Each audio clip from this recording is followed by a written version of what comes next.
The Ford Explorer is an important SUV, not just for Ford, but for SUV shoppers in general. That's because when it debuted in 1991, it redefined what a family vehicle could be. We're here in Washington State on the banks of the Columbia River, and the big news is the Ford Explorer has changed from front-wheel drive to rear-wheel drive. We've got several versions to drive, and we'll be able to see why that matters. But before we get into that, remember to click subscribe and visit Edmunds for all your car and SUV shopping needs.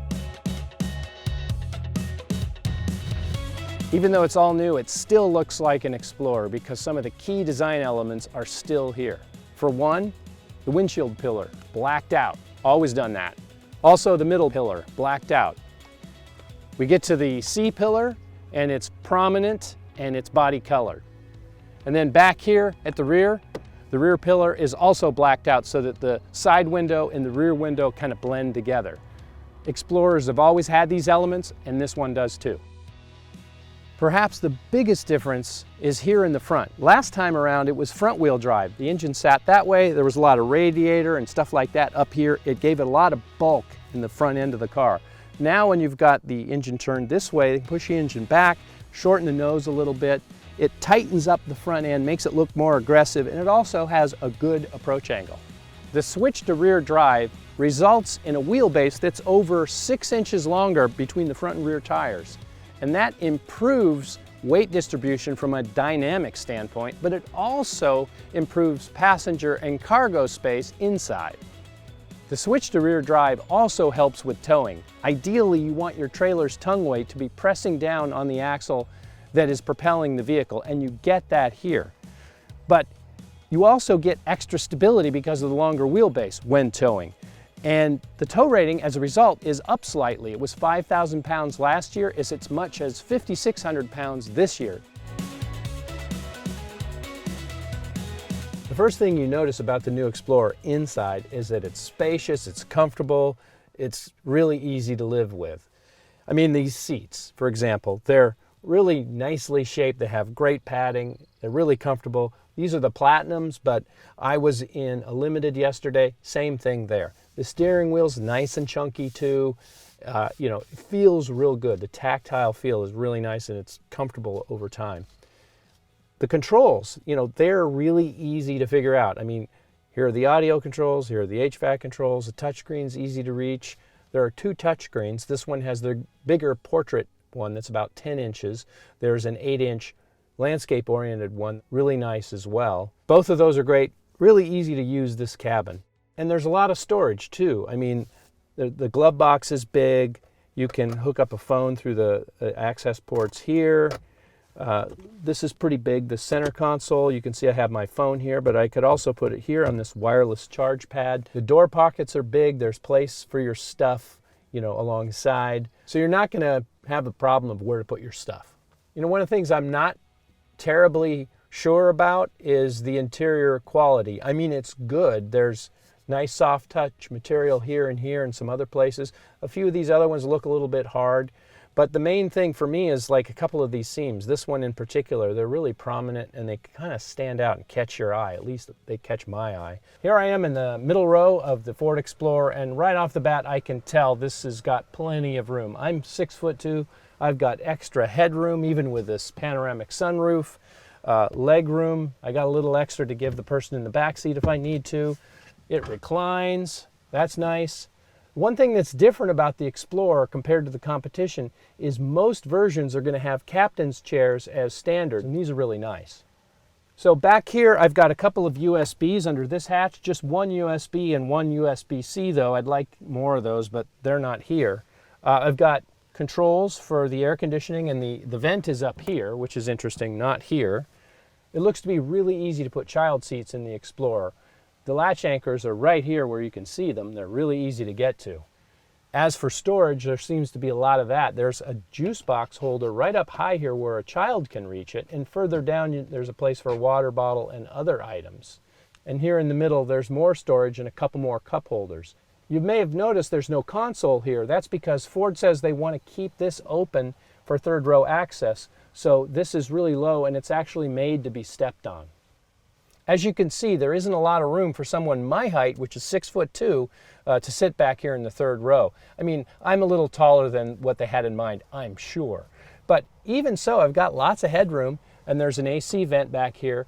That part's covered. It's just this knee here, the one on the side where I can get between the captain's chair. Actually, no problem. But this is pretty flat, and so I don't know how that would be over a long distance. It feels pretty good so far. Back here, though, there's no USB ports to plug into, and the cup holder is kind of hard to get to on the side here. Another thing worth noting is that the child seat anchors are really easy to get to here in the third row, and that means that 4 child seats can fit in this vehicle. The other thing is that the Explorer, this third row, can only hold 2 people. It's not equipped to hold 3 like the competition can do. So what that means is that Explorers can seat 7 with a bench seat, 6 with captain's chairs. The competition is 1 better. If that matters to you, I don't know. Depends on the size of your family or your soccer team. Getting out of the third row is really easy because there's 2 ways your child can do it. There's a loop at the base of the seat, or they can press this button. Behind the third row, the Explorer starts out with a competitive amount of cargo space. It slots in between the Telluride and the Pilot. This piece here, you can flip it over, and you got a dirty side if you've got something muddy you want to put in here. Or you can drop it here for a little extra stability if you don't want groceries to slide around. And you can just pull this lever to fold the headrest down, and then this button here will fold the seats down. You could do both together or the left and right individually. Once you do this, the amount of cargo space that you end up with is right in there with the others in the segment. It's a virtual tie. And then, of course, if you fold down the middle row seats on both sides, the amount of cargo space is over 85 cubic feet, which is another competitive number. Because this has captain's chairs, you'll have a little void in the middle. It's not a completely flat floor, but that's true of any vehicle with captain's chairs.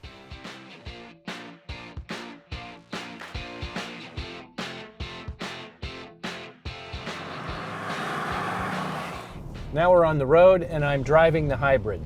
And that's what's interesting about this new Explorer. There are 4 powertrain choices, including the hybrid, which they've never had before. The base and the XLT come with a 2.3 liter EcoBoost engine. Near the top of the range, the Platinum has a 3 liter V6 EcoBoost engine, and the ST, which is new this year, it's got a high output version of the 3 liter EcoBoost engine. And then that leaves the hybrid as the 4th choice. This one has a 3.3 liter V6, not turbocharged, but it does have a hybrid element in its transmission. And that's the unique part here, is all 4 of these powertrains have a 10-speed automatic transmission. And the hybrid version has an electric motor built into the case. And the upshot of that is you don't get any weird hybrid CVT feeling that you might get in some of the competition. This drives absolutely normally when it comes to shifting. You just have the hybrid for low-speed operation and fill-in and other things that improve fuel economy. How much fuel economy improvement? Well, they haven't told us what the rating is right now, but they say that this should have a 500-mile range. It has a tank that holds 18 gallons, and if you do the math, that's 27 or 28 miles per gallon combined. We'll have to see where that shakes out. What's great is you can get all-wheel drive on the hybrid, and it's not just an electronic add-on like some of the competitors have. This is genuine all-wheel drive that mechanically drives all 4 wheels when it's engaged. And that's really great because it gives it much more authentic off-road capability. The thing about the 4 powertrains that's interesting is the smallest one, the 2.3 EcoBoost Turbo, it makes as much horsepower or more than the base engines, which are really the only engines in a Pilot and a Telluride. So you can only go up from there, which is really nice. The reason why I'm not really quoting hard numbers is because Ford's numbers assume that you're going to use 93 octane fuel, which frankly you can't get even in California or most of the West Coast. But also most people aren't going to spend the extra money. They're going to want to put in 87 octane regular unleaded, which you can do because that is the recommended fuel. But until we get horsepower and torque figures on 87, I'm not really ready to commit or really even able to say whether any of their engines are more powerful than the competition's offerings or not.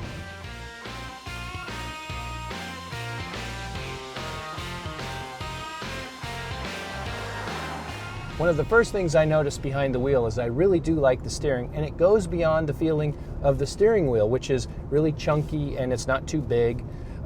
When you go down the road, it really has a great sense of straight ahead, and we had some strong crosswinds, and that didn't phase it at all.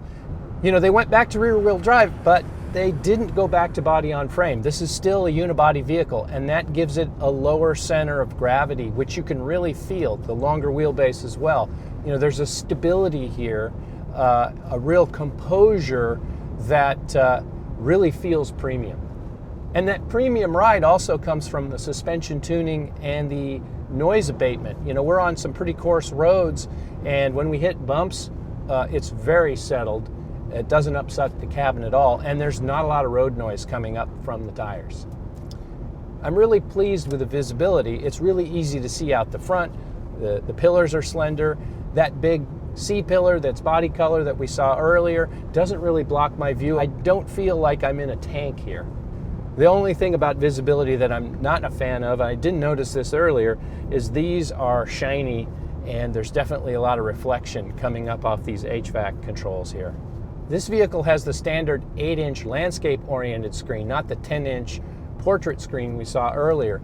And it's really nice. The graphics are clear, they're easy to understand, it's responsive, and there's a side benefit to not having the big screen. It doesn't fill up this space, so there's a nice shelf underneath that'll hold a phone. Now that I've been in this vehicle for about 4 hours, I think I've got it figured out. I mean, I like the way it steers. It goes down the road really nicely, and even in this crosswind.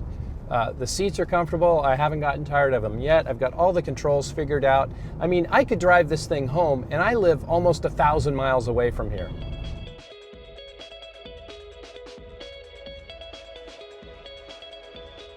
So we're still in the hybrid, but we're towing a boat. And this is great. I mean, from the first moment I pressed the accelerator, the takeaway was smooth. You could feel the torque of the electric motor combining with the motor to really get the vehicle going really easily. And then as we went up through the first few gears, all the shifts were nice and smooth and buttery. Yeah, I really didn't expect that. And at the moment, we're just cruising around on the highway, and it feels real happy. You know, tow ratings, they're just a number. It's a reflection of the cooling system and the suspension being up to it. But with some vehicles, you feel like you're asking a lot. It's going to do it technically, it's fine, but you don't necessarily enjoy it. This is enjoyable. This is not a problem at all.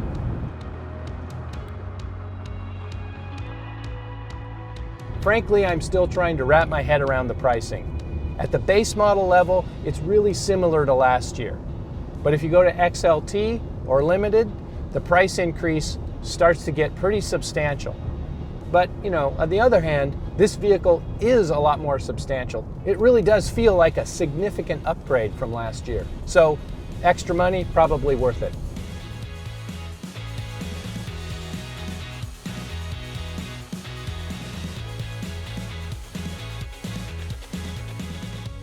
So what does all of this mean for the new Ford Explorer?